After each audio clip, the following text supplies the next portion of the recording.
Hey guys, MCU Collector here with the final video of 2018, and what a year it has been to be a Marvel Legends collector. This year we've seen more figures than any previous year get released. We've had 8 Build-A-Figures. There have been 9, 10 total waves. So if you count Vintage being a wave, and then you count all of the Marvel Studios line being its own wave, 10 waves. Numerous 2-packs as well. A couple of box sets. You got the Comic-Con box set. Then you have, well, I guess that was actually the only box set. No, Defenders also. Or was that the previous year on Amazon? Oh, I'm all confused. But what a crazy year it's been for Marvel Legends. So here in this final video of 2018, I'm going to rank all the Build-A-Figures that we had this year. The reason why I didn't include any Build-A-Figures in my top 10 lists for the MCU and the comic figures is because with Build-A-Figures, they're a far superior figure to normal $20 figures. That's a given. So most of these would have easily made the top 10 lists, but I don't think Build-A-Figures should be included in that. That's my own personal opinion. That's just me. Now here I'm going to rank all of the Build-A-Figures that we have. There's no top 10 because there's only 8 Build-A-Figures. I didn't want to do a top 5 because then there's still 3 others. Might as well just do them all, right? So here, the top 8, and I'll be going down backwards from 8 all the way to my number 1 Build-A-Figure for 2018. So let's get right to it. No honorable mentions, of course, because we have the list right here. Let's move right on to my number 8 Build-A-Figure. Okay, here is the number 8 Build-A-Figure in my ranking. This isn't a good figure. I was about to say awesome, but it is not an awesome figure. I was really looking forward to this figure, but it's a letdown. It's still a good figure, so don't get me wrong, but it's a letdown because based on early concept art, and for whatever reason, we got the wrong skin tone. The outfit costume isn't quite right. So that's why he is definitely at the bottom of the list. Now, if this guy was the Build-A-Figure, he would be much, much higher on the list. Because how awesome is this thing? The correct skin tone, look at the outfit with the golds, the correct color pants, and then 2 different head sculpts? Come on, right? That's the figure. This is the Build-A-Figure that we should have gotten. Now, for all of you guys in the international markets, I don't know if it's just UK anymore. I think it's, you know, the Asian markets get it as well. But the best of wave that always happens every year that contains all movie figures. So in late January, Robot Kingdom already has the listing up, but in late January, the best of wave will include Thanos as the Build-A-Figure, which I would imagine will be this version because there's always some slight differences in the Build-A-Figure. So last year, the Gladiator Hulk, I think there were some color differences in it. The previous year with the Giant Man, the head was a shinier color instead of the dark wash over it. And then the previous year was the Hulkbuster, which had the deeper red and everything. So I would imagine this is going to be the new Thanos Build-A-Figure. I don't know, but I think that's going to be it. And that's going to be a 7-figure wave that's going to include Iron Spider, Captain America, hopefully with the correct skin tone and hair color. It will also include Iron Man Mark 50, Black Widow, Thor, Ant-Man, and the Wasp. So a 7-figure wave. The case of 8, Iron Spider is the double packed. So that should be a great one. And again, end of January, and I'm probably going to pick up the Captain America if he has the correct skin tone and hair. And then I'm curious about the Iron Spider because you know me and Spider-Man, I gotta have it. But here it is. That's the number 8. Let's move on to number 7.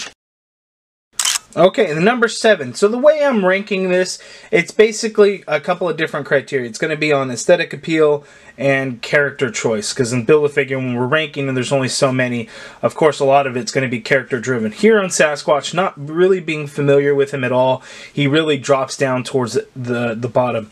Now, this is a really good figure. I know a lot of people have complaints on the size, thinking he should be taller, or rightfully so, he probably should be taller. But he definitely already is of a good size. The paint apps are awesome on there. A lot of sculpted detail. The whole thing is textured, even the hinges and everything. So it's a solid figure. It's just character choice wise, he drops down. And there's been some awesome Build-A-Figures this year. So also I have to keep that in mind. So that's the number 7. Now let's go on to number 6. Okay, the number 6 Build-A-Figure for me is the SPDR, or Spider, however you want to pronounce it. I was kind of hoping that Spider-Man Into the Spider-Verse, we would actually get to hear it out loud and know exactly how it's pronounced. Unless I missed it somewhere in the movie, or unless I missed it somewhere online where it actually shows how to pronounce it, I don't know. But for now, I always just kind of call him the SPDR. This is a really good figure. I know lots of people, this is the Build-A-Figure that nobody wanted. Everyone was like, why that one? They didn't like anything about it. Articulation is weird. It stands funny, all this and that. Sure, yeah, okay. Spider-Verse figure, I have to have it. Anything Spider-Verse related, I must have. I'm already a completist anyway, so I'm gonna get it. But anything that's gonna be going with the Spider-Man characters and everything, definitely a plus for me. Now, after Spider-Man Into the Spider-Verse came out, that's when others started to want to get this Build-A-Figure. So those that didn't want it, they watched the movie like, oh, it's an interesting character. And now, granted, the movie was very different from what was in the comics, but they still end up wanting this. And this wave has actually been hitting targets like crazy out where I am instead of the Kingpin wave. But it is a good figure. I know lots of people won't like it, but he is up there. He's my number 6, which is actually kind of low when it comes to Spider-Man related characters and everything. But again, just so many good Build-A-Figures this year. Let's go on to number 5. So I already know with my number 5 pick that I'm going to get a lot of hate or a lot of disagreements on my number 5 pick. But Apocalypse Build-A-Figure comes in at number 5 for me. Again, we've had so many great Build-A-Figures, and a lot of this ranking is going to be character-based. So Apocalypse, unfortunately, comes in at number 5. Now, this is an outstanding figure. Please don't get me wrong or misunderstand. It is a great figure. However, for me, in my own personal collecting and character choice and everything, he just drops down to number 5, unfortunately. So there's 4 other Build-A-Figures that I really enjoyed more than this one. So I know the controversial pick so far down the list, but there he is. Let's go on to number 4. Okay, number 4 Build-A-Figure for me is the Lizard. Now, it's a Spider-Man character, Dr. Kirk Connors, come on! A really good figure. I know people have complaints about how he stands and how the legs are and everything, and then how his head looks. I still think it's a very good figure. I mean, aesthetically, overall, looking at it, just how awesome is that Lizard figure? I'm really happy to have it. This was very early 2018 as he slouches back a little bit. Unfortunately, you know, you got to use that tail to really get him to kind of prop up. But I still really like the figure. Good details into it. The textured scales of his skin, even through the rips in his pants and the rips in his shirt. I still really like this figure, so that's why he comes in at number 4 for me. Moving on to number 3. Okay, so the number 3 spot goes to the tallest Build-A-Figure from this year. This is the Cull Obsidian from the Avengers Wave 2, or Black Dwarf as he is known in the comics. So Cull Obsidian, this is an awesome figure and could easily have been number 1.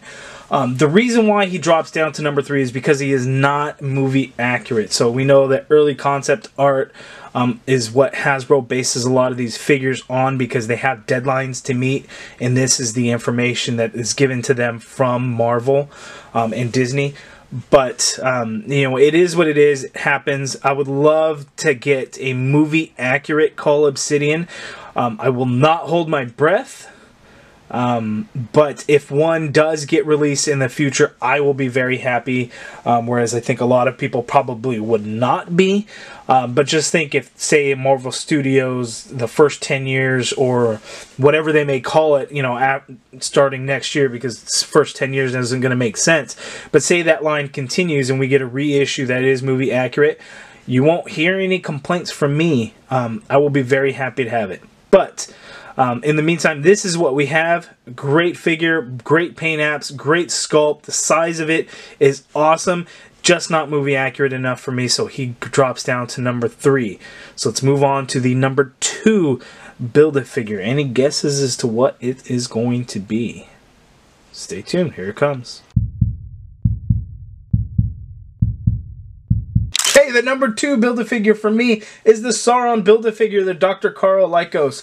Now, I know this is probably a controversial pick because I've seen a lot of praise for this figure to be the number 1 Build-A-Figure of the year, and it is a fantastic figure, but character choice wise, it had to drop it down to number 2. Fantastic figure. A couple of things going on with mine. This piece of the wing here always falls off. He's a little loose in the diaphragm and some of the legs and everything. But other than that, it's a fantastic figure. Awesome sculpt. Great things. The size of it, the wingspan is insane. Couple reused parts from a previous The Amazing Spider-Man movie figure, Lizard, from the first movie. That was, I believe, a Walmart exclusive. I'm not sure if the whole line was. It may have been, but that was a pretty good figure. So some of those pieces are reused in here with some of like the torso piece and stuff and part of the legs. Good figure, really good figure, but just character choice is why he comes in at number 2 for me. And so you guys now know what the number 1 is, and that is, here it comes. My number 1 pick for Build-A-Figure of the year of 2018 is the Monster Venom Build-A-Figure. What an awesome figure. Yes, I mean, look at the paint apps on here, the color of him, the skull, the texture detail on the sculpt, the tendrils, everything about this figure is awesome. What a great figure. And Venom being a Spider-Man character, you know, of course I had to do it. Venom had a movie this year. Just crazy, but that is my favorite Build-A-Figure of the year because the size of it is awesome, the sculpt, everything about it, I just absolutely love. What an awesome Build-A-Figure. Now that wave was kind of a weird one. Target got it, right, and then it went clearance shortly after because it went on an end cap. It didn't go into the regular aisle. Anytime that happens with anything at Target, you know it's going to be doomed and go clearance quick. Just like with the Miles Morales and Spider-Gwen 2-pack for Into the Spider-Verse. That went on an end cap, so you know it wasn't going to last. So that's what happened with this one. Some Walmarts got it, not all Walmarts did. My Walmarts are pretty bad. They're very small, so they don't get a whole lot of legends. In fact, one of them doesn't have any legends at all. So this one never made it to my Walmarts. But I think this wave is long gone. Walgreens got it like once, the wave, and then it's just kind of disappeared from there, which is kind of unfortunate. Some good figures in that wave, but yeah, what an awesome Build-A-Figure. Really like it, really enjoy it. It's my favorite of the year. You guys let me know down in the comments below what you guys think of my list. How would you rank all of the Build-A-Figures for this year? What's your favorite? Let me know down in the comments below. Hit me up. And then don't forget to check out my Instagram account, link in the description as well. And then hit that thumbs up if you guys liked the video. Subscribe if you haven't already done so. And as always, I'd like to thank you for watching. 2018 was a fantastic year to be a Marvel Legends collector. 2019 is only going to continue that trend and is going to be another amazing year that I'm really looking forward to. So Happy New Year, everybody. Here's to a great 2019, collecting the things that we love, action figures and toys.